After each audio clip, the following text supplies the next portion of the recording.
சீனாய் மலையினிலே இறங்கி வந்தவரே, சீனாய் மலையினிலே இறங்கி வந்தவரே, ஆத்மபாரம் தீர்க்கவாரோ இந்த வேளையிலே,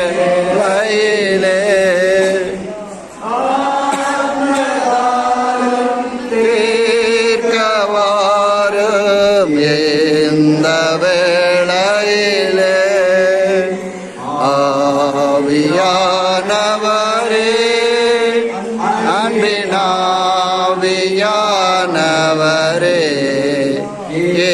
ஏப்புவாரும் இறங்கி வாரும் எங்கள் மத்தியிலே, ஏப்புவாரும் இறங்கி வாரும் எங்கள் மத்தியிலே.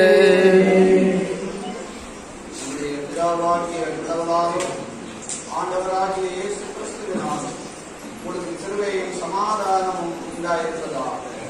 ஆமாம். கண்களை மூடி இறைவனோடு ஜெபம் செய்வோம். கர்த்தரை நான் எக்காலத்தில் ஸ்தோத்திரிப்பேன், அவர் துணி எப்பொழுதும் என் வாயில் இருக்கும் என்று சங்கீதக்காரன் சொல்வது போல, ஆண்டவரே, சுவிசேஷபுரம் ஆலயத்திலே நாங்கள் அமர்ந்து கர்த்தரை நான் எக்காலத்தில் ஸ்தோத்திரிப்பேன் என்று சொல்லத்தக்கதாக இந்த நாளிலே எங்களை கூட்டி சேர்த்திருக்கிற மாபெரும் கிருபைகளுக்காக நான் நன்றி செலுத்துகிறோம். 104 ஆண்டுகளுக்கு முன்னதாக தங்கை கூசன் நாட்டையர் இந்த இடத்தை வாங்கவும் பிரதிஷ்டை செய்யவும் இதற்கு சுவிசேஷபுரம் என்ற பெயரிடம் செய்த கிருபையை நினைத்து நான் நன்றி செலுத்துகிறோம். இந்த ஆலயம் கட்டி ஏறக்குறைய 97 ஆண்டுகள் முடிந்து 98வது ஆண்டுக்குள் பிரவேசித்திருக்கிறோம். இந்த ஆலயத்தை புதுப்பித்திருக்கிறோம். ஆண்டவரே, இந்த குடியேறின திருநாளிலே நீர் எங்களோடு கூட பேச வேண்டுமா ஜெபிக்கிறோம். இந்த கிராமத்திலிருந்து படித்து முன்னேறிய அநேகர் உலகத்தில் பல நாடுகளிலே வாழ்ந்து கொண்டிருக்கிறார்கள். அநேக போதகர் பிதாக்கள் இந்த கிராமத்திலிருந்து எழுந்திருக்கிறார்கள். அநேக ஆசிரியர்கள் இந்த கிராமம் உருவாகி இருக்கிறது. அநேக பிள்ளைகள் படித்து வாழ்க்கையை வளர்ந்திருக்கிறார்கள். இவைகளை நினைத்து நாங்கள் நன்றி செலுத்துகிறோம். இந்த 98வது ஆண்டவரே ஆலய பிரதிஷ்டை நாளிலே இந்த குடியேறின திருநாளை கொண்டாடும்படியான பாக்கியத்தை கொடுத்தது திருவிக்காக சோதரிக்கிறோம். நீர் இந்த வேலையில் எங்களோடு கூட பேச வேண்டும். தூய ஆண்டவராகிய இயேசு கிறிஸ்துவின் மூலமாக வேண்டுதல் செய்கிறோம் பரமபிதாவே. ஆமென். இந்த நாளிலே குடியேறின திருநாள் என்று சொல்லப்படுகிற இந்த நாளிலே நாம் ஞானசுபடியாக திறந்து கொண்ட வேத வாக்கியத்தை நாம் வாசிப்போம். அது சங்கீதங்களின் புஸ்தகம் 117ஆம் அதிகாரம் வசனங்கள் 12 முதல் 14 முடிய 3 வசனங்கள் இருக்கிறது. 3 வசனங்கள் திருமறை வைத்திருக்கிறவர்கள் சத்தமாக வாசிப்பது. ஒவ்வொருவரும் ஒரு வசனம். சங்கீதம் 117 பக்கம் 744, பழைய பாடல் பக்கம் 744, 12, 13, 14. ஏணிகளை போல் சங்கீதம் 116 12, 13, 14. கர்த்தர் எனக்கு செய்த எல்லா உபகாரங்களுக்கும் அவருக்கு எண்ணத்தை செலுத்துவேன்.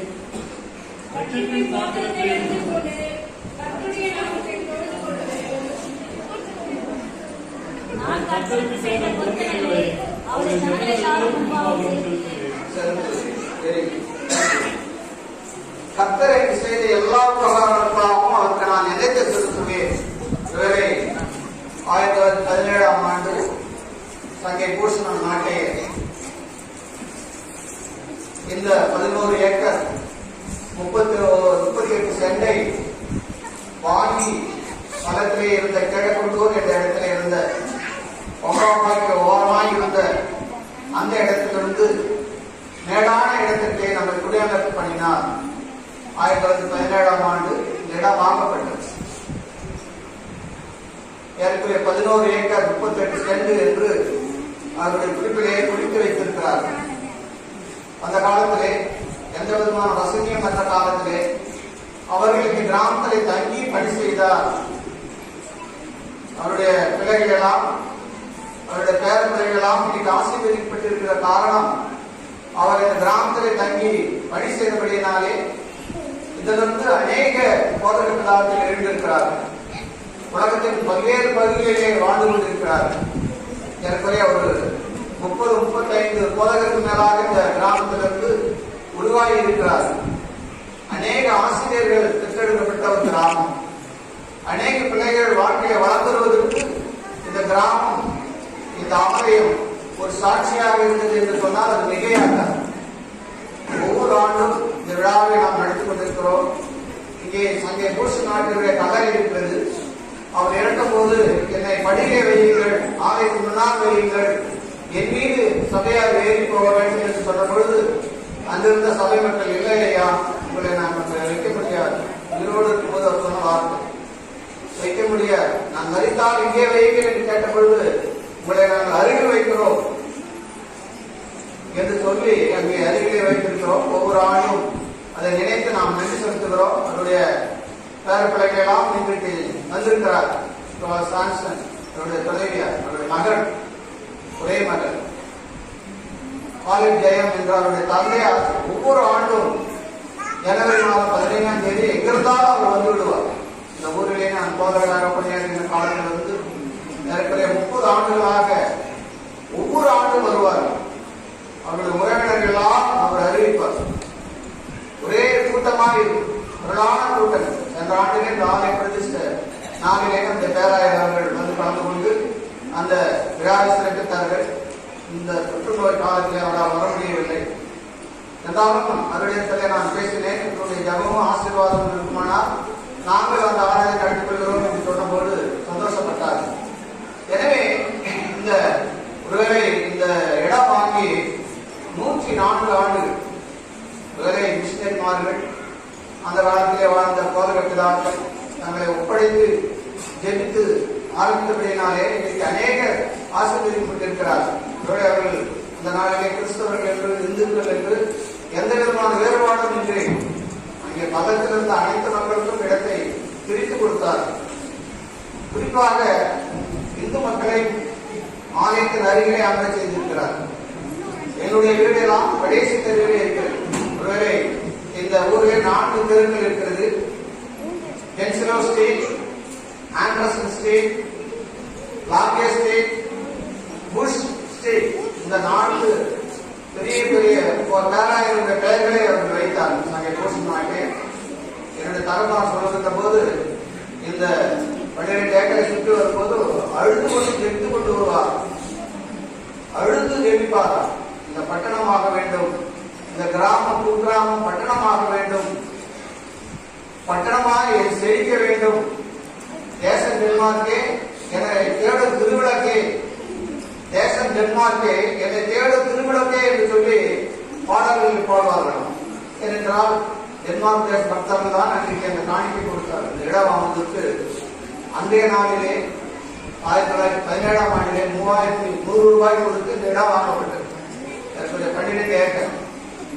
அதனால் அவரை பாட்டை அமைத்து தேசம் டென்மார்க்கே என்னை தேடும் திருவிழாக்கே என்று அவர் அன்றைக்கு இந்த இடம் வாங்கினதான் இன்றைக்கு அநேக பேர், அநேக குடும்பங்கள் செழித்து வளர்ந்திருக்கிறது, ஆசீர்வதிக்கப்பட்டிருக்கிறது. இங்கே சங்கீதக்காரர் சொல்கிறார், கர்த்தருக்கு நான் என்னத்தை செலுத்துவேன், கர்த்தர் எனக்கு செய்த எல்லா உபகாரங்களுக்காகவும் அவருக்கு என்னத்தை செலுத்துவேன், அவருக்கு என்ன செய்ய முடியும், ஆண்டவர் செய்த எல்லா உபகாரங்களுக்காகவும் எல்லா விதமான ஆசீர்வாதங்களுக்காகவும் நான் என்னத்தை செலுத்துவேன், ரட்சிப்பின் பாத்திரத்தை எடுத்துக்கொண்டு கர்த்தருடைய நாமத்தை தொழுது கொள்வேன்.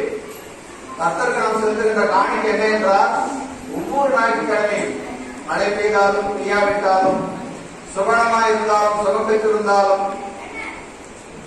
பாம்பேல இருந்தாலும் கிராமத்திலே வாழ்ந்தாலும் எங்கிருந்தாலும் கர்த்தரை நான் ஸ்தோத்திரிப்பேன். கர்த்தருடைய ரட்சிப்பின் பாத்திரத்தை எடுத்துக்கொண்டு கர்த்தருடைய நாமத்தை தொழுது கொள்வேன் என்று சங்கீதக்காரர் சொல்வது போல ஒவ்வொரு ஞாயிற்றுக்கிழமையும் நாம் ஆலயத்திற்கு வர வேண்டும், அவரை தொழுது கொள்ள வேண்டும்.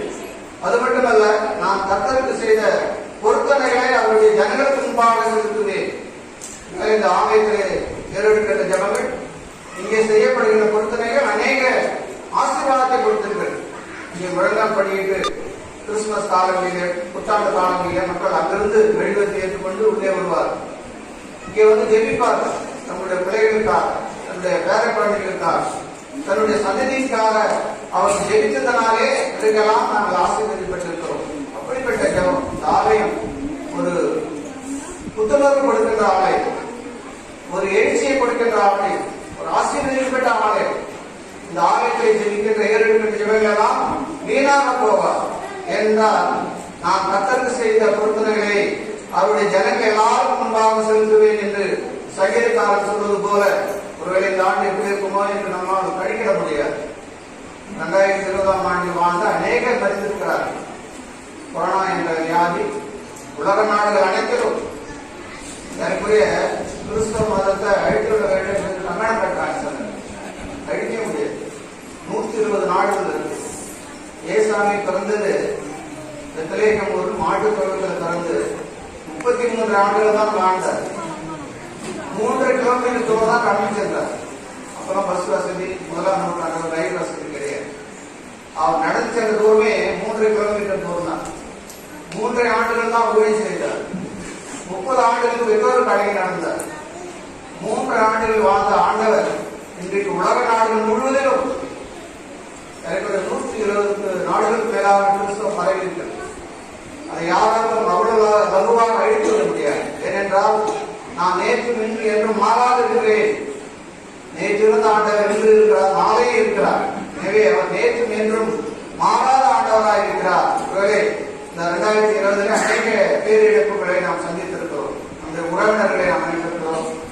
எத்தனையோ போதகர்கள் இறந்திருக்கிறார்கள். அமெரிக்க தேசத்திலே முதலாவதாக பல லட்சக்கணக்கான மக்கள் இந்த கொரோனா வியாதியிலே இந்த வியாதியிலே இறந்திருக்கிறார்கள். ஏன் இந்த ஆண்டிலே சென்ற ஆண்டிலே அப்படிப்பட்ட அழிவு வந்தது என்று நாம் சற்று சிந்திக்க அழைக்கப்படுகிறோம். ஏன் இப்படிப்பட்ட அழிவு?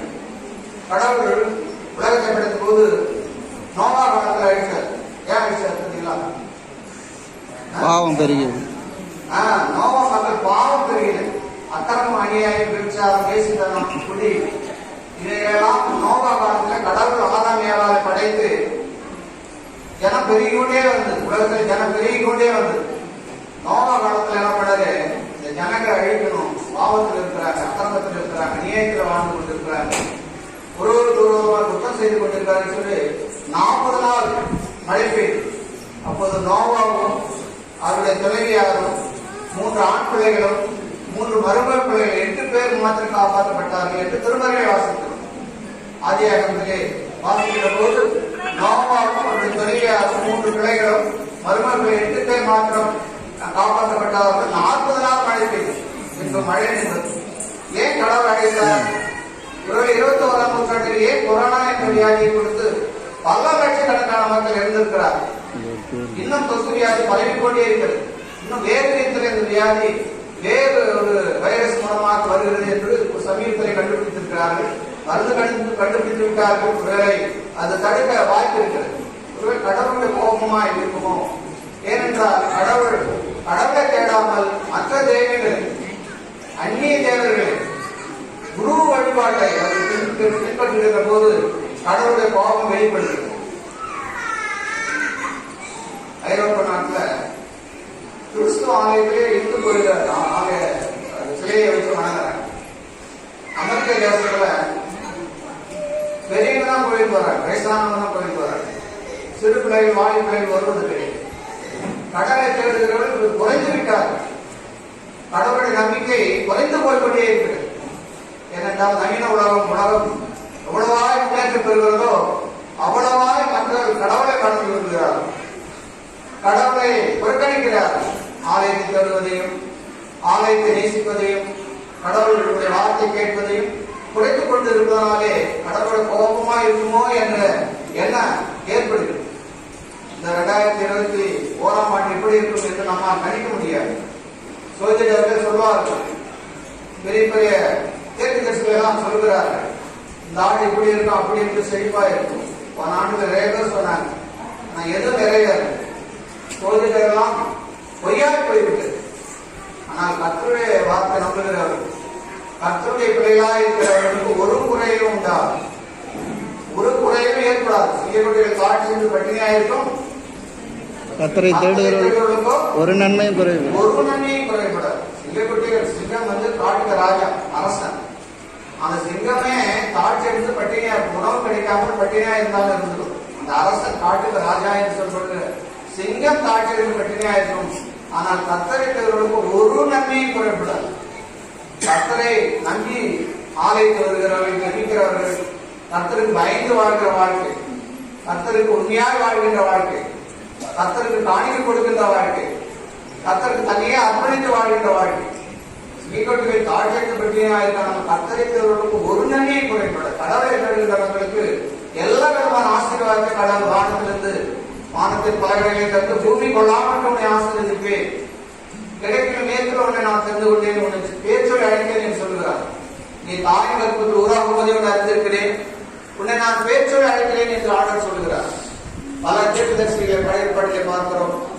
அநேக தீர்க்கதரிசிகள், அநேக ராஜாக்கள், அநேகரை கடவுள் எழுப்பியிருக்கிறார். என்ன, அவர்களை தாய் கற்பத்தில் உருவாகும் போதே அறிந்திருக்கிறார். நம்மையும் அப்படி ஆண்டவர் அழைத்திருக்கிறார். ஒருவேளை இந்த ஆண்டு எப்படி இருக்குமோ என்று சிந்திக்கின்ற வேலையிலே எரேமியா தீர்க்கதரிசி ஒரு வார்த்தை சொல்கிறார். யாராவது எடுக்கணும் கொஞ்சம் வாசிங்க. எரேமியா தீர்க்கதரிசி புத்தகம் 30ஆம் அதிகாரம் 17ஆம் வசனம். எரேமியா 30ஆம் அதிகாரம்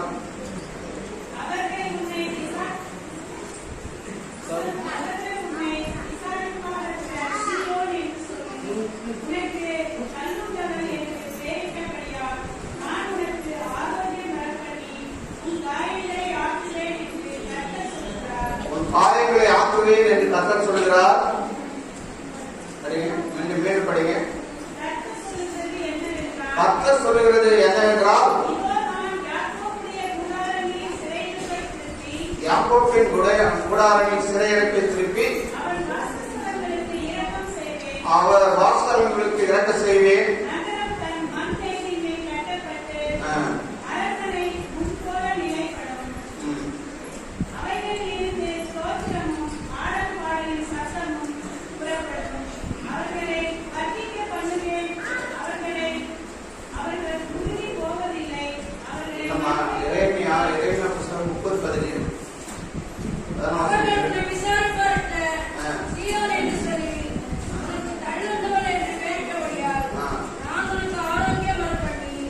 அவர்கள் உன்னை விசாரிப்பார்கள் சீயோன் என்று சொல்லி உனக்கு தகுந்தவன் என்று பெயரிட்டபடியினால் நான் வரம் பண்ணி நான் உனக்கு ஆரோக்கியம் வரம் பண்ணி உன் காயங்களை ஆற்றுவேன் என்று கர்த்தர் சொல்லுகிறார். உனக்கு ஆரோக்கியம் வரம் பண்ணி உன் காயங்களை ஆற்றுவேன். சென்ற ஆண்டிலே நாம் அநேக காயங்கள் பட்டிருக்கிறோம், அநேகரை இழந்திருக்கிறோம், அநேகரை நாம் தவித்திருக்கிறோம், கொரோனா வியாதினால் கஷ்டப்பட்டிருக்கிறோம். ஆனா இந்த 2021ஆம் ஆண்டு இந்த ஜனவரி மாதம் 17ஆம் தேதி ஆலயத்தில் வந்திருக்கிறோம்னா கடவுள் சொல்கின்ற வாக்குத்தத்தம், நான் உனக்கு ஆரோக்கியம் வரப்பண்ணி உன் காயங்களை ஆற்றுவேன். நம்முடைய ஆத்தாளுடைய பேராயர் இந்த ஆண்டை இயர் ஆஃப் ரெஸ்டோரேஷன் என்று சொல்லியிருக்கிறார். ரொம்ப சந்தோஷமா இருக்கு. Year of restoration. சென்ற ஆண்டு இயர் ஆஃப் லேபர், தொழிலாளர் ஆண்டு, தொழில் செய்கின்ற ஆண்டு என்று சென்ற ஆண்டையும், இந்த ஆண்டு இயர் ஆஃப் ரெஸ்டோரேஷன், மறுமலர்ச்சியை உருவாக்குகின்ற ஆண்டு, மீட்டெடுக்கின்ற ஆண்டு, மீண்டும் பழைய நிலையை கொண்டு வருகின்ற ஆண்டாய் இருக்க வேண்டும் என்று அவர்கள் யூடியூபிலே அந்த செய்தியை சொன்னார். மிக சந்தோஷமா இருக்கு. என்னுடைய பேராயர் ரைட் சாமி கண்ணடி அவர்கள், அது அருமை நண்பர், அடிக்கடி அவர்கள் நான் சந்திப்பேன். அவர்கள் இந்த யூடியூபிலே சொன்ன செய்தியை நான் கேட்டு மிக மகிழ்ந்து போனேன். ஏனென்றால் இது மீட்டெடுக்கிற ஆண்டா இருக்க வேண்டும். சென்ற ஆண்டிலே எழுதப்பட்ட அநேக பொருளாதாரம், சுகவீனம், பலவீனம், உறவினர், நண்பர்கள், இவைகளெல்லாம் இழந்திருக்கிறோம். இவைகளை மீட்டெடுக்கிற ஆண்டாய் இருக்க வேண்டும். ரெஸ்டோரேஷன், மீண்டும் எழுச்சி பெறுகிற ஆண்டாய் இந்த ஆண்டிலே பிரவேசிக்க வேண்டும் என்று இந்த ஆண்டை பிரகடனம் படுத்திருக்கிறார். Year of restoration. இந்த ஆண்டு அப்படிப்பட்ட ஒரு ஆண்டாய் இருக்கத்தக்கதா இந்த ஆண்டுக்குள்ளே நாம் பிரவேசிக்கத்தக்கதாக மறுபிறப்பு, மறுபடியும் பிறந்த ஒரு பிறப்பை போல மீண்டுமாக புத்தெழுச்சி பெற்ற மக்களாய், புத்துணர்வு பெற்ற மக்களாய் ஆவிக்குரிய ரீதியிலே நாம் நடக்கத்தக்கதாக ஆண்டவர் நம்மை அழைக்கின்றார். இயேசுவானவர் சிறு வயதில் போது லூக்கா லட்சியதேவர் சொல்கிறார். லூக்கா 2:52 யாராவது வாசிங்க. லூக்கா 2:52. இயேசுவானவர் ஞானத்திலும் பலத்திலும் தேவ கிருபையிலும் மனுஷ தயவிலும் அதிக அதிகமாய் விருத்தி அடைந்தார். கடவுளை அண்டசராசங்களை படித்த ஆண்டவரே அங்க பாருங்க, இயேசுவானவர் ஞானத்திலும் அறிவிலும் அப்புறம் தேவ கிருபையிலும் மனுஷ தயவிலும், அவருக்கே மனுஷ தயவு காணப்பட்டது. அண்டசராசங்களை படித்த ஆண்டவர் மனிதனாக அவதரித்தார், அவருக்கே மனுஷ தயவு காணப்பட்டது. 4 காரியங்களை அவர் ஞானத்திலும் அறிவிலும் தேவ கிருபையிலும் மனுஷ தயவிலும் வளர்ந்தார். நாம் இன்றைக்கு நம்முடைய பிள்ளைகளை எப்படி வளர்க்கிறோம்? சிறு வயதில் இருக்கும்போதே அவர் கற்றுக் கொடுக்க வேண்டிய பாடங்களை கற்றுக் கொடுக்க வேண்டும். சாலமோன் ஞானி ஒரு வசனம் சொல்லுவார், பிள்ளையாண்டானை நடத்த வேண்டிய வழியிலே நடத்து, முதிர் வயதிலும் அதை விடாதிருப்பான். பிள்ளையாண்டானை நடத்த வேண்டிய வழியிலே நடத்து. பிள்ளைகளை நீ எப்படி நடத்துற அதுதான் முதுமையில காணும். சிறு வயதிலே அவர் கற்றுத்தர வேண்டிய எல்லா காரியத்தையும் கற்றுத்தர வேண்டும்.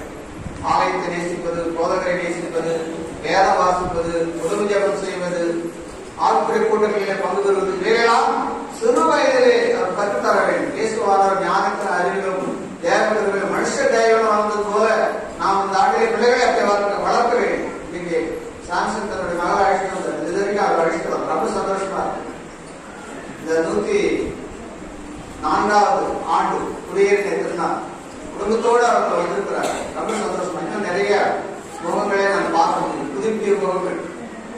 ஏன் கடவுள் செய்த எல்லா உபகாரங்களுக்கான இடத்தை செலுத்துவேன், ரட்சிப்பின் பாத்திரத்தை எடுத்துக்கொண்டு அவரை தொழுது கொள்வேன். சங்கீதக்காரன் சொல்வது போல ரட்சிப்பின் பாத்திரத்தை நாம் எடுத்துக்கொண்டு இந்த புதிய ஆண்டிலே புதிய ஆசீர்வாதம் கடவுள் என்னோடு கூட இருக்கிறார். நீ போகும் இடமெல்லாம் உடனே நான் ஆசீர்வதிப்பேன், நீ கைக்கு செய்த எல்லா வேலைகளையும் நான் ஆசீர்வதிப்பேன். ஆபிரகாம் ஒரு வாக்குத்தத்தம் சொல்றாரு கடவுள். என்ன வாக்குத்தத்தம் தெரியுங்களா? ஆதியாகமம் 12 அதிகாரம் 1-3 வசனம் வாசிங்க. ஆதியாகமம் 12:1-3 3 வசனம். கர்த்தர் ஆபிரகாமை நோக்கி நீ உன் தேசத்தையும் உன் இனத்தையும் உன் தகப்பனுடைய வீட்டையும் விட்டு புறப்பட்டு நான் உனக்கு காண்பித்த தேசத்திற்கு போ, நான் உன்னை பெரிய ஜாதியாக்கி உன்னை நான் ஆசீர்வதித்து உன் பெயரை பெருமைப்படுத்து, உன்னை நான் ஆசீர்வதித்து உன் பெயரை பெருமைப்படுத்துவேன், நீ ஆசீர்வாதமாய் இருப்பாய், உன்னை ஆசீர்வதிக்கிறவர்களை நான் ஆசீர்வதிப்பேன், உன்னை சபிக்கிறவர்களை நான் சகிப்பேன். ஆமாங்க, இந்த வசனம் தான் எனக்கு ரொம்ப பிடிக்கும். பூமியில் உள்ள வம்சங்கள் எல்லாம் உம்மால் ஆசீர்வதிக்கப்படும். அந்த ஆதியாகமம் 12:3 வசனத்துல பூமியில் உள்ள வம்சங்கள் எல்லாம் நம்மால் ஆசீர்வதிக்கப்பட வேண்டும். நாம் கிறிஸ்தவன், நாம் கடவுளுக்காய் வாழ்கிற மகன். ஆபிரகாமுக்கு நான் ஊர் என்ற தேசத்திலிருந்து அழைக்கிறார். நான் உன் காண்பு தேசத்துக்கு போ, உன்னை நான் பெரிய ஜாதியாகி உன் சந்ததியை பெருக பண்ணுவேன், கடற்கரை மணலை போலவும் வானத்து நட்சத்திரங்கள் போலவும் சந்ததியை பெருக பண்ணுவேன், பூமியில் உள்ள வம்சங்கள் எல்லாம் உம்மால் ஆசீர்வதிக்கப்படும். இன்னைக்கு சக்கரம் பூஷண நாட்டே தன்னோட குடும்பத்தையும் உறவினர் நண்பர்களே வீட்டு இந்த கிராமத்தில் வந்து தங்கினால்தான் இந்த பிள்ளைகள் எல்லாம் ஆசீர்வதிக்கப்பட்டிருக்கிறார். எவ்வளவு உண்மை இந்த பைபிள் வார்த்தை, எவ்வளவு உண்மை என்பதை நாம் தெரிந்து கொள்ள வேண்டும். உனக்கு ஒரு சந்ததியை ஆசீர்வதிப்பேன், பூமியில வம்சங்கள் எல்லாம் உம்மால் ஆசீர்வதிக்கப்படும். அப்படி ஆசீர்வாதத்தை நாம் கொடுக்க வேண்டும். அப்படிப்பட்ட ஆசீர்வாதத்தை 2021ஆம் ஆண்டிலே பெற்றுக்கொள்ளத்தக்கதாக கடவுள் நம்மோடு கூட வரத்தக்கதாக இந்த புதிய ஆண்டிலே நாம் புதிய ஆசீர்வாதங்களை பெற்றுக்கொள்ளத்தக்கதாக தேவதாமே நம் கிருபையை தயவும் செய்வாரா. ஜெபம் செய்வோம். மகா இரக்கமும் கிருபை நிறைந்த நல்ல ஆண்டவரே, அருமையான நல்ல நாளுக்காக அந்த கால வேலைக்காக நான் நன்றி செலுத்துகிறோம். கடந்த 104 ஆண்டுகளுக்கு முன்னதாக இந்த இடத்தை சங்கை பூஸ் நாட்டை வாங்கவும் அதை பிரதிஷ்டை செய்யவும் அதிலே அநேக மக்களை குடியேற பண்ணவும் செய்த கிருபையை நினைத்து நாம் நன்றி செலுத்துகிறோம். சுவிசேஷபுரம் என்ற பெயரை வைத்த கிருபிக்காக சோதரிக்கிறோம். சுவிசேஷம் ஆண்டவரே இந்த கிராமத்திலிருந்து அநேக கிராமங்களுக்கு சென்று அறிவிக்கின்ற ஒரு கிறிஸ்தவ குடும்பமாய் கிறிஸ்தவ மக்களாய் நாங்கள் வாழத்தக்கதாக நீர் எங்களை அழைக்கிற தேவனாய் இருப்பதற்காக சோதரிக்கிறோம். அவர்கள் தங்களை அர்ப்பணம் செய்தபடினாலே, அவர்கள் உண்மையாக கர்த்தருக்கு பயந்து வாழ்ந்தபடினாலே, அவருடைய சந்ததி அவர் உருவாக்கிய திருச்சபையிலிருந்து ஆயிரக்கணக்கான பிள்ளைகள் படித்து வளம் தரத்தக்கதாக, வாழ்க்கை பெறு வளம் பெற்றுக் கொள்ளத்தக்கதாக அப்படிப்பட்ட கிருபை பாதிக்க கொடுத்து கிருபிக்காக சோதரிக்கிறோம். இந்த நாள் ஆராதனை கிறிஸ்தவ எங்களோடு கூட இருந்ததற்காக சோதரிக்கிறோம். வந்திருக்கின்ற பெரியோரை சிறியோரை தாய்மார்களை ஆசீர்வதியும், உனக்குள் சந்ததி ஆசீர்வதிப்பின் அநேக மக்களுக்கு ஆசீர்வாதமாய் இருப்பாய் என்று அந்த வார்த்தை எங்கேயே நிறைவேறத்தக்கதா, நாங்கள் அநேகருக்கு ஆசீர்வாதம் கொடுக்கிற மக்களாக உலகத்தில் வாழத்தக்கதா நீர் எங்களை அழைக்கிற தேவனாக இருப்பதற்காக சோதரிக்கிறோம். சபை போதவர்களுக்காகவும் சபை மூப்பவர்களுக்காகவும் இங்கே உழைக்கிற ஆசிரியர்களுக்காகவும் பிள்ளைகளுக்காக பள்ளியிலே படிக்கின்ற பிள்ளைகளுக்காகவும் இந்த பள்ளியை சபையிடும்படியாக செய்த நன்கொடைகளுக்காக நான் நன்றி செலுத்துகிறோம். அநேகரை எழுதி இந்த கிராமத்தை நேசிக்கிறபடினாலே இந்த கிராமம் வந்து கொண்டு வருகிற கேள்விக்காக ஆயிரக்கணக்கான பிள்ளைகள் ஏழை பிள்ளைகள் படித்து வளர்ந்து வருவதற்காக சோதரிக்கிறோம். தொடர்ந்து நாடு முழுவதும் கூட இந்த கொரோனா வியாதியை எங்களை பற்றாதபடி, எங்களை அணுகாதபடி நீ முன்னுப்பிடமாக உங்கள் தூதரைகள் காவலாக எங்களை வழிநடத்த வேண்டும். அன்பின் ஆண்டவராக இயேசு கிறிஸ்துவின் மூலமாக வேண்டுதல் செய்கிறோம். பரமபிதாவே ஆமென். பரமண்டல இருக்கிற பிதாவே, நாமம் பரிசுத்தப்படுவதாக, ராஜ்யம் வருவதாக, சித்தம் பூமியில் செய்யப்படுவதாக. அன்றுள்ள ஆகாரத்தை எங்களுக்கு உங்களுக்கு விரோதமாக குற்றம் செய்கிற பாவக்குற்றங்களை எங்களுக்கும் வேண்டாம். எங்களை சோதனைக்குள் பிரவேசிக்கப்பட நமக்கு ராஜ்யம் வல்லமை மகிமை என்னென்றைக்கும் இடையிலே. என் ஆத்மாவை கர்த்தர் செய்த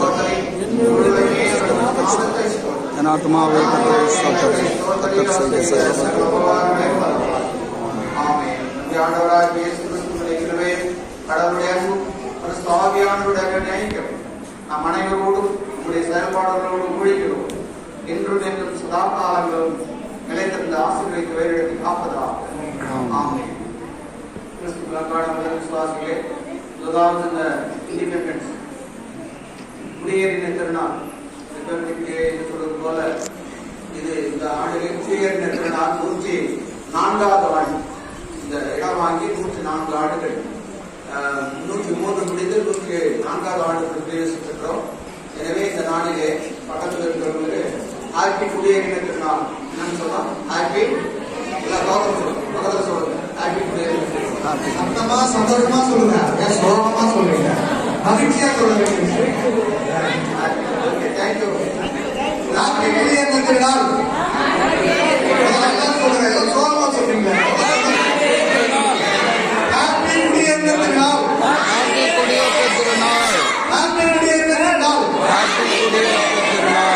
கையில பக்கத்துல கை கொடுத்து சொல்லுங்க.